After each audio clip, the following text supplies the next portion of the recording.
This video covers assignment 18.4, where we're going to work a couple of problems together, and then you're going to work on the rest on your own. So we're going to start with problem 2. Problem 2 says a sequence can be generated by using a to the n equals 4a to the n minus 1, where a to the 1 is 6, and n is a whole number greater than 1. What are the first 4 terms in this sequence? So right here, it's telling me my first term. So my first term is 6. Now notice we're taking those terms and we're multiplying them by 4. So my second term is going to be 6 times 4, which is 24. Well, the only one that has that option is option A. So really, this one you just have to be able to read it and understand what they're asking you for. Next, we're going to look at problem 10. So go a couple pages.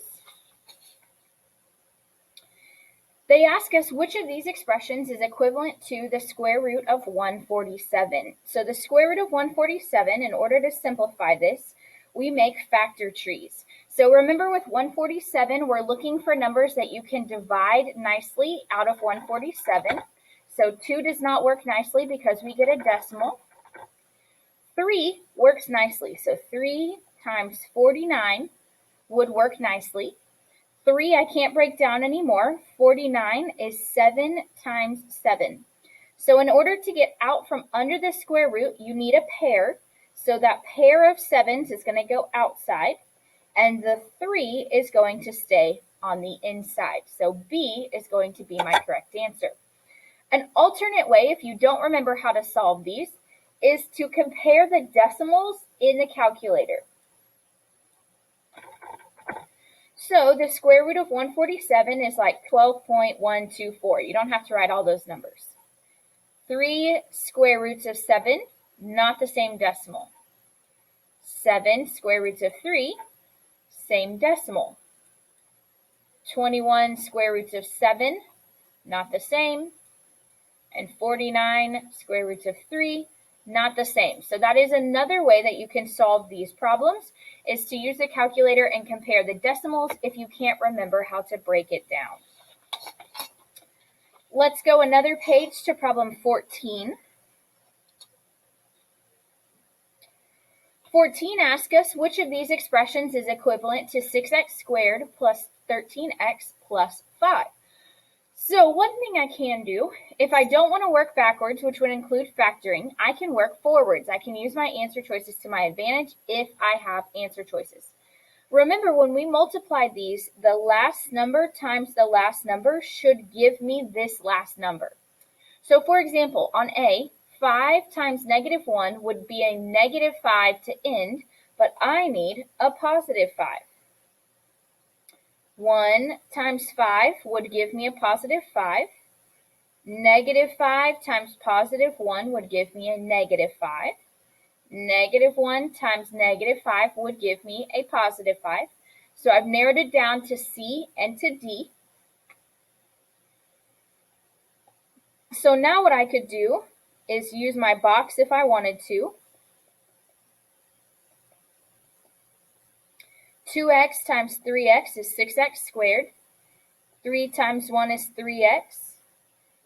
2x times 5 is 10x. So what I'm looking for is this middle term. 10x's and 3x's would add to 13x's. Just to show you, if I did the same thing on part D, I would get negative 3x and negative 10x, and these would add to a negative 13, but I need a positive. So if you don't want to factor, you can work backwards by seeing which of these will get you back to the original answer. We're going to flip a few more pages to problem 23. The line graphed on the grid represents the first of 2 equations in a system of linear equations. Remember, a system means 2 or more equations. So we're looking at one of them here, and we don't see the other one. If the graph of the second equation in the system passes through these 2 points, which statement is true?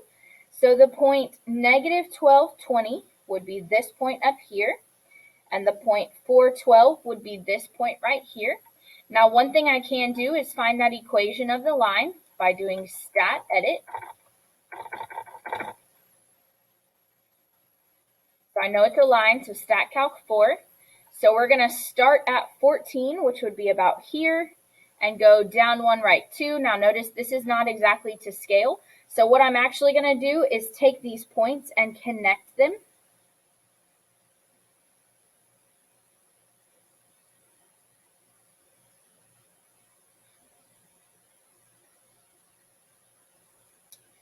So one thing I notice about these lines is that these lines are parallel. If you notice, they have the same distance in between the lines the entire time throughout the grid. Well, what that means is if these lines are parallel, they're never, ever, ever going to cross. So if we look at our answer choices, the solution to the system is 10, 5. Nope, none of them go through that point. The solution is 0, 14. Nope, they do not cross at that point. So C and D are my two special cases. This system has no solutions because this will never ever cross. Remember, an infinite number of solutions means you're only looking at one graph on your grid, and because we have two, it will not be an infinite number. The last one is number 25, so just flip that page. And it's another factoring one. They ask us which expression is a factor of 18x squared minus 15x plus 2. Oops, sorry, I can't spell.